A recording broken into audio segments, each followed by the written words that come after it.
With that, it's now time to hear from the mayor. Dave Bieter was elected mayor of Boise in November 2003 and then re-elected in 2007 and 2011. Mayor is a native of Boise, graduating from Bishop Kelly High School. He earned his bachelor's degree in international studies from the College of St. Thomas and his law degree from the University of Idaho. The mayor was appointed to the Idaho House of Representatives in 1999 and elected to full terms in 2000 and 2002. Mayor Bieter serves on the board of CCDC. He's a community advisor for the Boise Metro Chamber of Commerce. Mayor has made protecting Boise's livability the focal point of his administration. Mayor and his wife, Julia, have a daughter named Josie. It's my pleasure to present to you Mayor Dave Bieter.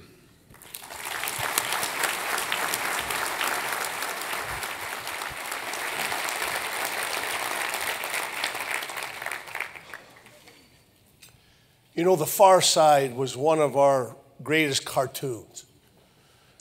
Whether it was, my parents actually had a routine in the morning. My father would read The Far Side, he'd laugh out loud, show it to my mother, who more often than not said, "That's stupid, Pat." But I loved it. Whether it was the boneless chicken ranch, where the chickens would flop over the fences, or the cows that were standing on two legs and would yell out, "Car," so they wouldn't be discovered. The Far Side always delivered. But one of my other favorites is where a life-size cockroach is laying in an alley with some down-and-out winos. And the cockroach says, "I used to be somebody, big executive, my own company." And then someone yelled out, "Hey, he's just a big cockroach." I got to thinking about that cartoon in relation to the Great Recession. It was big, it was ugly, and it had us convinced that it was in charge. Certainly, the recession was all too real. But like a run on a bank, it depended for its power on our believing that it existed, and we wouldn't spend and we wouldn't invest. Thankfully, we here in Boise, fairly early on, called the recession out for the cockroach that it was. And because of that, we have an opportunity in these times of almost unprecedented economic opportunity. You know, we marked our 150th year last year, and the Boise 150 celebration exceeded all expectations. Now we have an opportunity to make the next 150 even better. But what I want to talk about today is imagination. How we need to, as a city, take a leap of imagination and imagine what our city can be in the future and take action to make that happen. These are such great times. Just look around us. We dedicated 8th and Main. We had it rocked downtown and lit up the skyline. That's a fantastic building. You know, if King Kong is going to climb a building in Boise, he's going to climb that building. I guarantee it. And the Jump Project, the new at the front porch of downtown Boise, is nearing completion. All around, people and companies are betting on Boise. Albertsons, one of our great homegrown companies, is back in a big way. They want to buy Safeway and grow their number of stores to 2,600 and be the second largest grocer in the U.S. They've added 1,900 new jobs in Boise. Joe Albertsons would be proud. And our other Joe, Trader Joe's, set up shop this year in Boise as well. The rehabilitation of the Hawaii Plaza is going to bring essential downtown housing to downtown Boise, part of what we hope are 1,000 housing units over the next 5 years. The grand opening is July 9th Here's to Clay Carley for his vision. Give him a hand.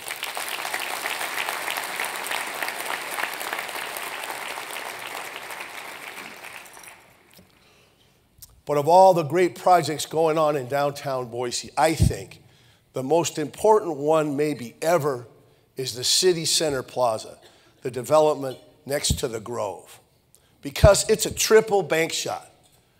First, the long-awaited multimodal center, really the first step toward a comprehensive public transportation system in Boise is going to be placed underneath the Grove. What an elegant solution to a project we've been working on for 6 or 7 years.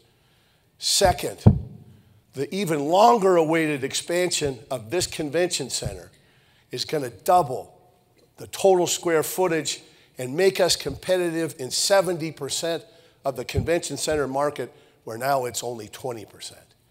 And third, Clearwater Analytics, one of our fastest growing companies, is going to make their home in the City Center Plaza as well. But you know, we've been busy all around town, from new parks and park sites on the bench to at the airport, a new parking garage, as was mentioned, new flights to destination cities, and we also dedicated our new air control tower as well. But of all the things that have gone on outside of downtown Boise, the donation of the Quail Hollow Golf Course was just exceptional. We've doubled the opportunity for affordable golf in the city of Boise. You know, Dave Hendrickson made this incredible gift. Dave was going to be here this morning, but he's so shy he didn't come. Let's give him the kind of thank you we ought to, and we'll send him the film.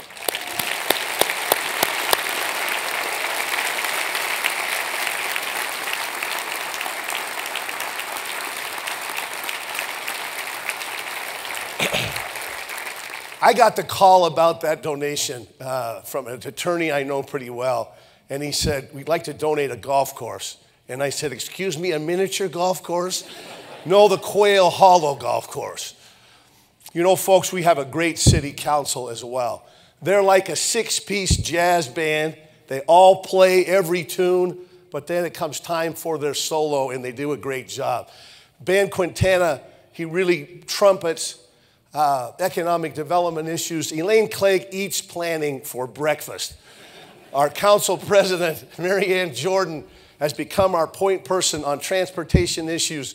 Lauren McLean makes sure that we're sustainable in everything we do. And T.J. Thompson is working on healthy initiatives for our children. Give our city council another great round of applause.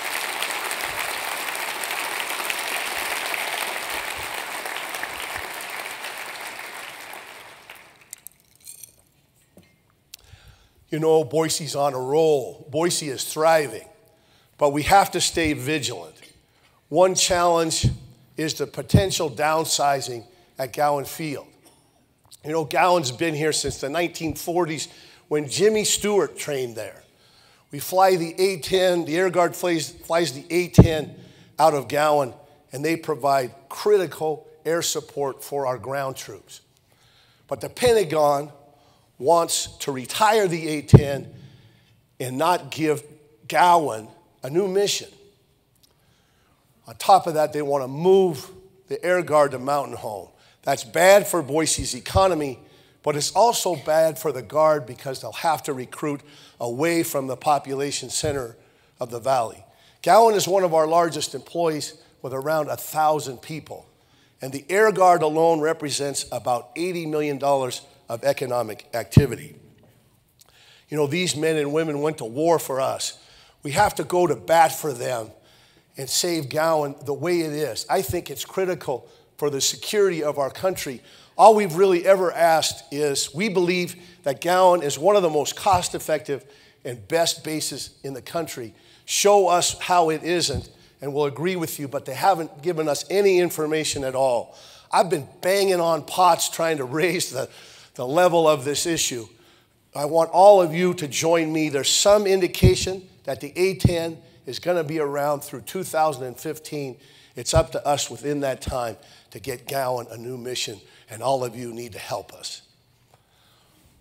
you know, despite that challenge, be bullish on the city of Boise, because we've always been able to tap our imagination to overcome the challenges that we have. You know, I want to talk about several things this morning, but one of them is our great neighborhoods. You know,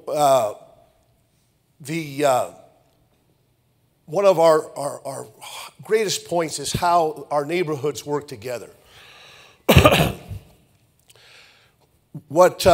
You know, folks, for the first time here, I've forgotten the next thing to say. I'm going to ask Adam Park to yell that out, and then I'm going to continue.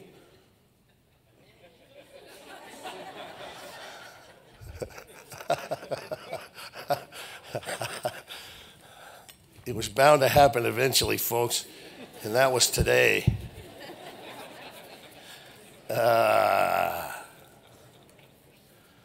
Got it.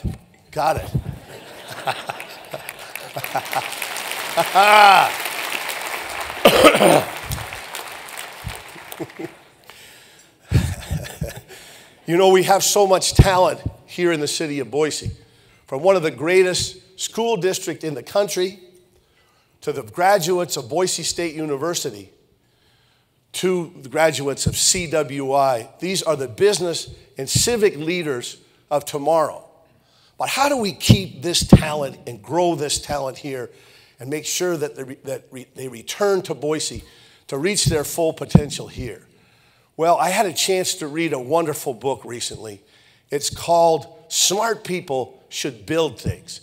And in the book is some advice on how we can do this. It's written by a gentleman named Andrew Yang. And the premise of the book is too many of our brightest young people aren't starting new businesses or going to work for new companies that create wealth and add value. Instead, they're being wooed away by Wall Street and big consulting or law firms. You know, an economy that's too dependent on the service sector is like a snake that's eating its own tail. All of us need to be vested in the success of people that take risk and create wealth and add value. You know, Andrew Yang points out some disturbing trends in our economy. First, he says 2/3 of the job creation in the U.S. come from companies less than 500 employees, and 13 times the patents come from those size firms. At the same time, during the downturn, what we've seen is the age group from 18 to 24 years old experienced the steepest decline in entrepreneurial activity.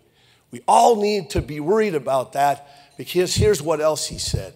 If we had the same kind of startup activity from 2009 to 2012 as we did in 2007, we would have 2.5 million new jobs today. So what he is doing is recruiting some of the top talent in the country, and then he trains them and then places them in startups around the country for 2 years. I've asked him to make Boise one of those destination cities, and he was thrilled to have a call from an elected official because he's having trouble getting government to pay attention, especially in Congress. He said he committed to come out in the next few months, and we want to make that a reality. But you know, we've got the makings of what we need right here in Boise. The Boise Young Professionals and the Chamber have a program called Be Launched. It's a competition for teams with a startup idea where the winner gets startup capital to go ahead and make a business out of it. I've had a chance to be the judge of those competitions, and I'll tell you, the excitement is infectious. And Boise State is doing their part in a number of ways. The Venture College, through Kevin Learned, is using innovations to help students bring ideas forward. They have the Tech Center in Nampa and our own greenhouse incubator here in Boise that Boise State runs for us. But you know, with imagination, we can do more. Last year, I talked about three of our greatest entrepreneurs, Faisal Shah, Jason Crawford, and Karen Myers. We're concerned that we weren't doing all we could with what we have here in Boise to create a kind of ecosystem of innovation. They're willing to spend their own money to help make that happen. The idea is a kind of beehive, where instead of bees, people with new ideas would congregate and get assistance, get mentoring, get advice, all in a kind of hub of these kinds of activities. And we moved that forward in the last year in some important ways. They almost have 501c3 status. We're negotiating for a perfect site right in the center of town. But most importantly, I want to introduce this morning Rhino Zoller. Rhino has agreed to be the executive director of this effort. He has extensive experience from HP to ProClarity to startups to angel funds. To have someone every day work on this effort is going to be vitally important. Rhino, would you stand up and be recognized? One of the greatest names in Boise as well, Rhino.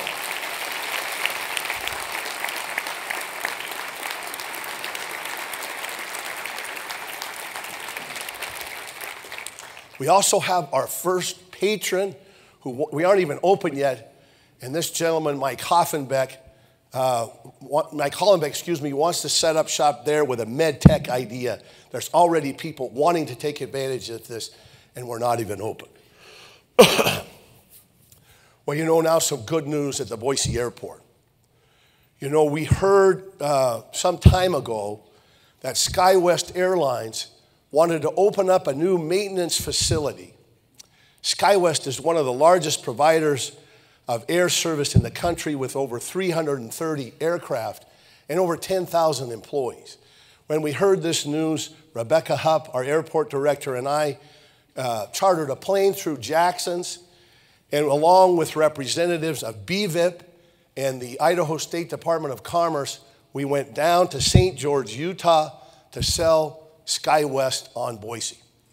I'm happy this morning to report that Skywest has decided to open a maintenance facility in Boise and an existing hangar at Jackson's.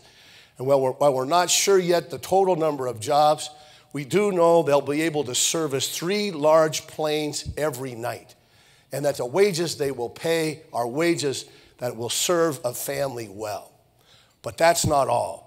Boise is in line in competition for the second phase of this project, which will bring 80 to 100 new jobs at that high wage.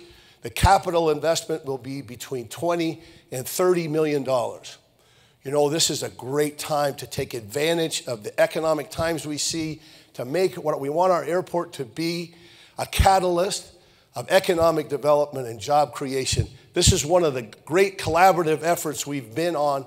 Again, the Department of Commerce, BVIP, City of Boise, and Jackson. We have the people that went on that trip here this morning, if they'd stand and recognize them for their efforts as well.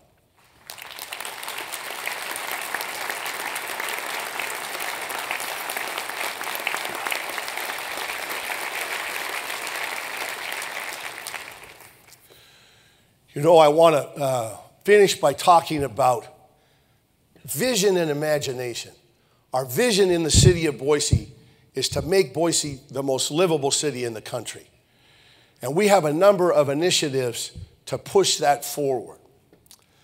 We're calling those initiatives Live Boise. And Live stands for lasting, innovative, and vibrant, because those are 3 of the qualities we want to bring to everything we do.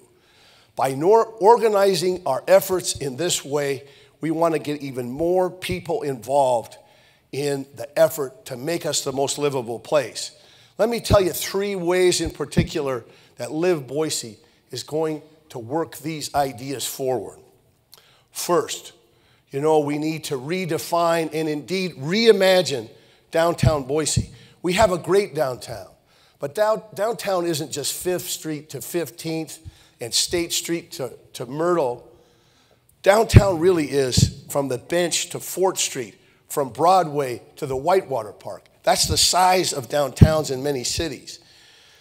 You know, Boise State is downtown. St. Luke's is downtown. And the problems we've had over the years for near-in development, they come from our not being able to imagine those places in an urban way, to imagine them as downtown. But just look at the West End.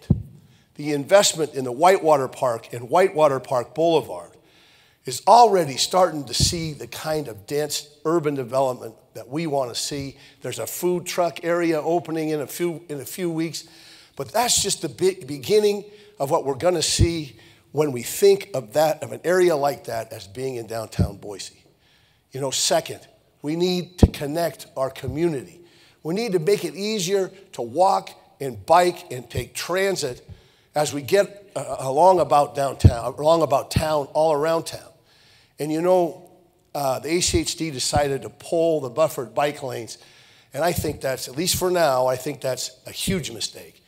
You know, I had a chance to ride them almost every day, but the greatest experience I'd had was riding in a buffered bike lane with my 8-year-old. It's the greatest experience riding a bike in Boise I've ever had. Certainly, we have within us to imagine the kind of transportation system like that and do it now. You know, third, what we need to do is energize our neighborhoods.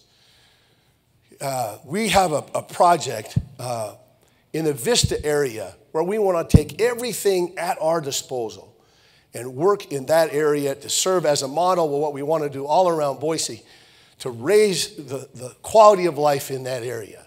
We want to have better housing options, economic development, crime prevention efforts, and arts and history events and amenities that to create a better sense of place in that important historic area. But one of the pieces I'm most excited about is early childhood education. We're working on a proposal to bring early childhood education to the Vista area. You know, as you know, the Idaho public education system doesn't provide pre-K education.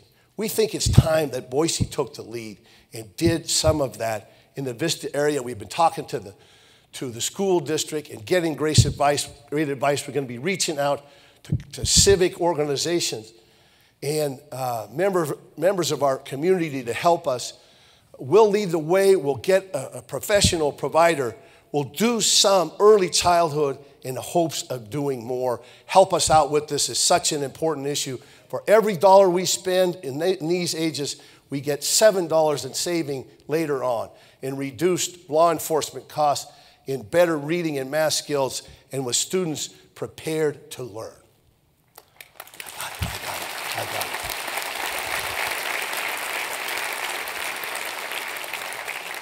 it. One other thing I want to talk about as well. When we went out for our bonds last November, we knew we had a very high bar. 66 2/3 is one of the toughest requirements anywhere in the country. It's really a landslide requirement because normally anything over 60% is a landslide. Well, we got landslides on both our initiatives, 62% for parks and open space and 64% for fire. And while we didn't get our 2/3, we know that high percentages of Boise voters were willing to make that investment in the future and tax themselves in order to do it.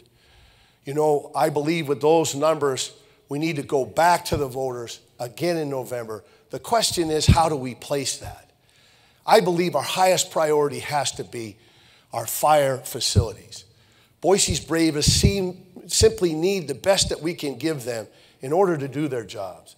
We were reminded about this several months ago when, because of their great training, our firefighters were able to get out of a house just before it collapsed. We need to protect the backs of those that watch ours. I think we need to go back to our voters, but this time for a no-tax bond. You know, what I mean by that is we'll pay the cost of the debt service for the bonds out of our existing budget, and it won't cost taxpayers a dime.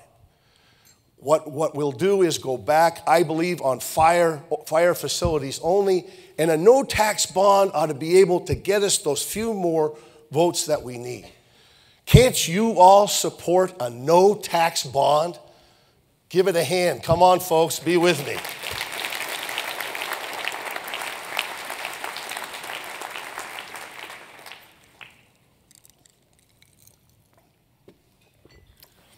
You know, a few years ago, up here, I talked about having faith.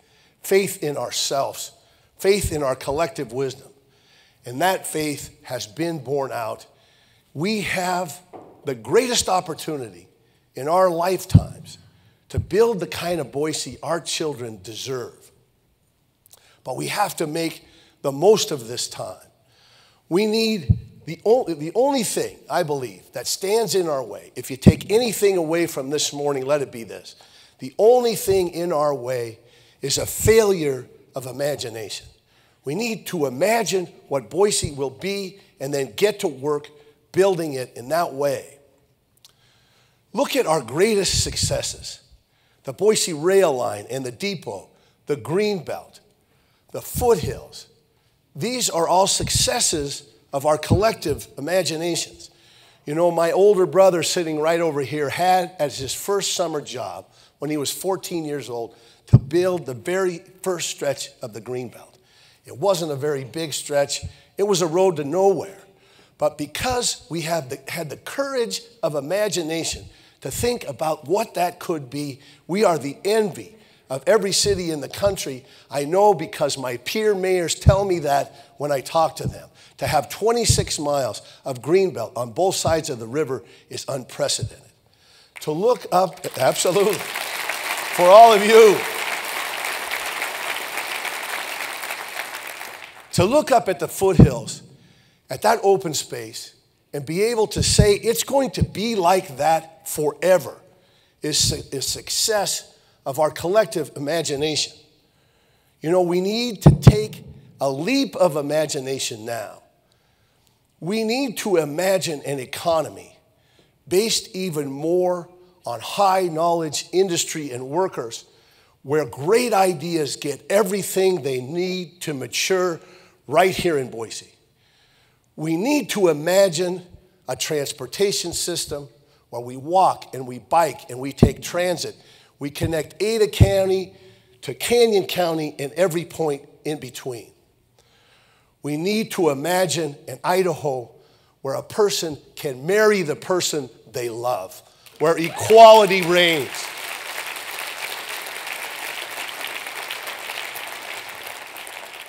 We need to imagine education from 3 years old all the way through college, where every child reaches their full potential, not because it's just the backbone of our economy, but because it's what we owe each other. It's what we owe every child. We need to take a leap of imagination. We need to take it together, and we need to take it now. Please join me. Thank you very much, ladies and gentlemen. It's been a great year. We'll see you again next year. God bless.